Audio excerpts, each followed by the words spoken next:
All right, we got NBA news too, man. We obviously Wemby is the biggest news out for the rest of the season with the blood clots. Wishing him the best, man. I really like just his disposition, how much he cares, plays defense, all that good stuff. So hopefully he'll be back and better than ever and can bounce back next year. Other NBA news, Rob, Bobby Portis, who is the heart and soul outside of Giannis for those Bucks teams, energy man off the bench, giving them 13 and 8. Well, he has been suspended, Rob, for 25 games, and they have 29 games left in the season. He's suspended for violating terms of the NBA NBPA anti-drug program by testing positive for tramadol. The league announced that today.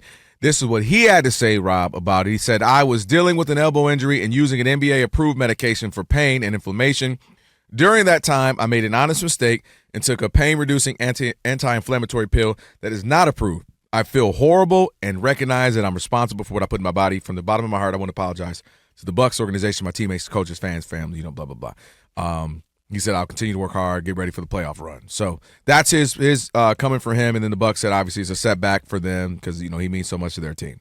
But they 100% support Bobby. And he's just making as if it was an honest mistake. You buy it? No. I mean, you would think and you would understand this is your livelihood. Mm-hmm. You know what I mean? Like, you have to make sure everything that goes in your body. I mean, this is not me or you and whatnot. There's got to be. You have to make sure. We're not tested for these Exactly. things. They're testing people, so you can't allow that to happen.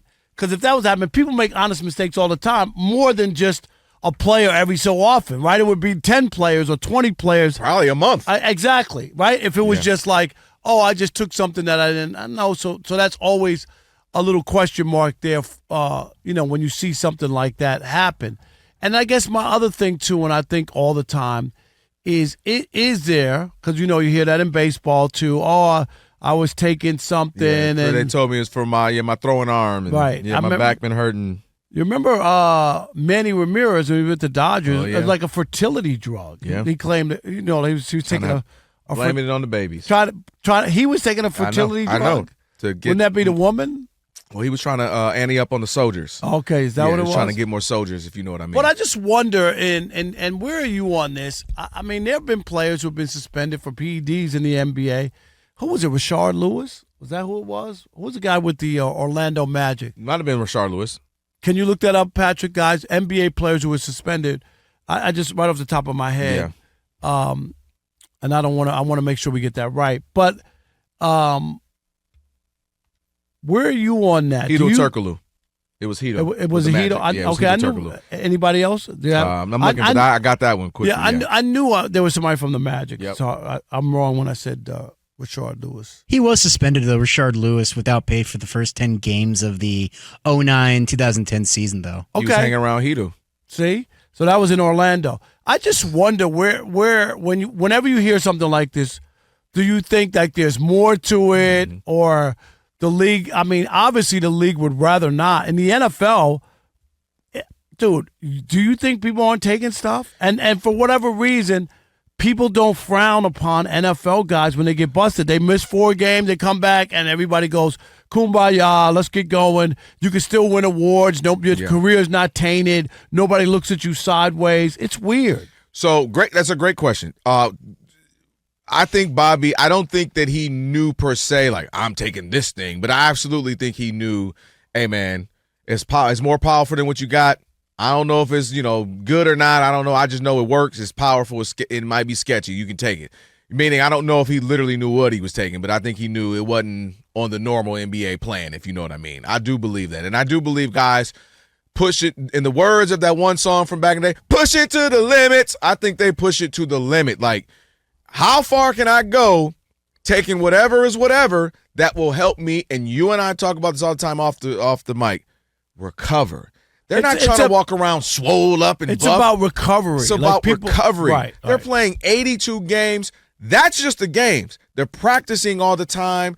They got nagging injuries. Some of them have chronic injuries, meaning it's never going to get better. Your knee's never going to get, your back's never going to get better. Steve Nash with his back. Tracy McGrady with his back. That's what people don't understand. Like with baseball, it wasn't like, okay, we're going to do this just to hit home runs. Because if you can't hit a home run, I don't care That's how a much technique use. thing, Yes, just not buff. Exactly. It has nothing to do with being buff. There's the eye-hand coordination, and everybody doesn't have a home run swing. You know this. Yep, 100%. There are sluggers who have the natural, beautiful swing that can knock a ball out of the park. Everybody can't do it. But I always wonder that recovery how, is where you were going. Yeah, with that. the recovery is the same thing in baseball. 162 games. 162 man. games, and that's why pitchers have been busted as much as hitters.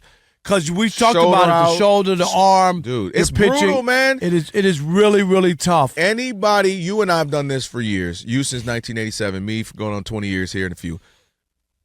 If you spend any time with ex-athletes, I don't name the sport outside of maybe golf, but look at Tiger Woods, beat down, battered. Man, that stuff takes a toll on your body. I don't care what it is, man. This isn't recreational This isn't playing every other weekend. Nope, they're Right. paying me millions. I got to perform, right? I got to show up. My family needs this money. And we talked about this yesterday, Rob.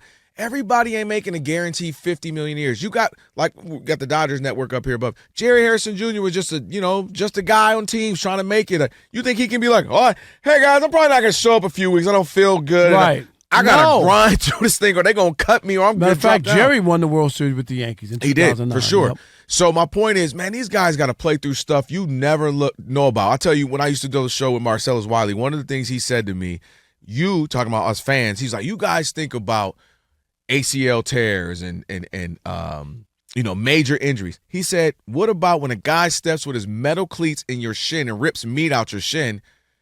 But hey, get in there. You're like, hey, normal person's out, leg wrapped up for 2 weeks, Patrick.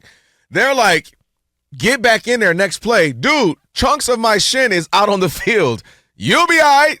And so it's just they go through so much that if you can tell them, hey, man, here's a little something to help with the pain, speed up the process. Right. And they're always ahead of the testing, right? So they're on something that we don't know about that eventually we know about because the testing catches up. So do I think track stars? Shoot, I read the Balco book. Absolutely track. Swimming, cycling, all these, man, they're going to push the limit so that they can perform so we can love it, we can enjoy it, and it just doesn't shock me if you tell me somebody's been using PEDs, considering what it takes to be good, to be great at that level consistently all the time. No, I think that it's hard to believe, right, that it isn't more rampant. People don't get, and you talked about it in the doping world or drugs or whatever in sports. There's masking agents. There's things that can hide what exactly you're doing. I just wonder if it will ever. For whatever reason, it doesn't seem, even though they have the rules in place, we don't see it in the NBA as much. Yeah. And the NFL, we see it, but it's not frowned upon. I think it's the gladiator sport. Like subconsciously, we all know how brutal and violent it is. But baseball's totally different. Like if you get that, Fernando Tatis Jr. couldn't have been a bigger star when he came. Am I right? Mm-hmm. He's like secondary now, and he's playing great. And he's fortunate is now. This is young, 05, 06. No, right. Yeah. And he has 20 years. He's so young when it happened. He has a long way to go that he could maybe like change people if he stays clean and has a big, put up the numbers. He had a great year last year. Yeah. Do you think that that Barry Bonds, that we almost have two halves of his career, meaning like the first 10 years, we didn't assume he was on him, and he was a Hall of Fame player at 10, and then the next 10 we assume. But the writers are different now and are changing. That's why I think Tatis has a chance.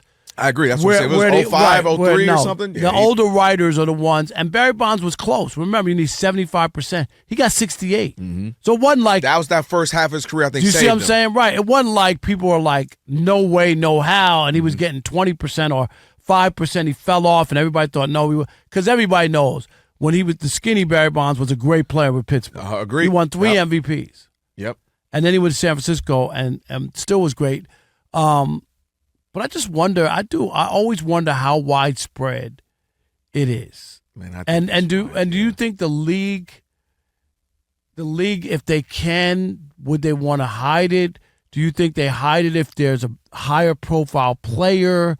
Do you know what I mean? Like, I do. Like I do wonder. And now because Major League Baseball, they got their biggest stars. I mean, like for real. Like they just threw the hammer down on some of the biggest stars of the game. You're talking about Hall of Famers. there's about 4 or 5 Hall of Famers who are not in the Hall of Fame A-Rod. because of this. Manny Ramirez. Randy Ramirez, A-Rod. We said Barry. Missing a couple off the top of my head, but yeah, Roger Clemens. I mean, there's 4 right there without even and Mark McGwire. There's 5. Yep. There's 5 without even thinking about it. Those are first ballot Hall of Famers with all the numbers, all the credentials. And not only the Hall of Fame part, they had the relevance part too. You know what I mean? Because you could be quiet and be a Hall of Famer. Barry Bonds was baseball from like 2000 to 2004 or something. Chris talked about it all the time when he was working for the New York Times. Yeah. He went to the New York Times covered every game. Yep. And Chris would go around every series during that stretch. Dude, it was that big. And I mean, dude, growing up, we weren't necessarily the biggest baseball fans. Guess what we did when Barry Bonds was up? Yeah, what are we doing tonight? We hitting the club. Hold up. Barry. Let me see what I write. Okay, Dave struck. Anyway, what we doing? Like, he stopped. I don't care what you were doing. If you were at a party, Barry Bonds at the bat. Shut up. Hold on. And then you know what happened in the summer of '98 with Sammy Sosa and Mark McGwire. Which, by the way, what complexion is Sammy Sosa right now? I think he's beige. No, what is he? Full Monty. He's supposed to look like me. He looking like you. Yes. Okay, Monty. And in fact, Monty, you might be too dark. You dark complected compared to him. I was gonna say I might be a little bit more tan than him. I mean, it's full on Michael Jackson right now. He had like Do you want the off the wall Michael Jackson, or you want bad? Like, what do you want? He might look a bit like your sweatshirt. My sweat, yeah. Yeah, like that. I mean, like it's like racist. what? It's facts. No, this is facts. Go This look is at a facts. picture, No Alex. cap. You'll look it up, and you'll be like, "What?" No, Alex, have you seen? Alex, looks crazy. Google it right now. Patrick, you know what I'm should, talking about? Alex, look, No, but I'm just research saying, it. like, Patrick, he looked like your arm right now. Yeah. I was doing the example. I'm like showing you guys. He was Rob's complexion. Yes. Really? In the summer of '98, hitting home runs. Yes. He is Now, right bleached his now- skin. I'm gonna shut up. I'm just gonna Ask all of you to wait and hear the truth. Yeah. All right. 877. Go look it up, y'all.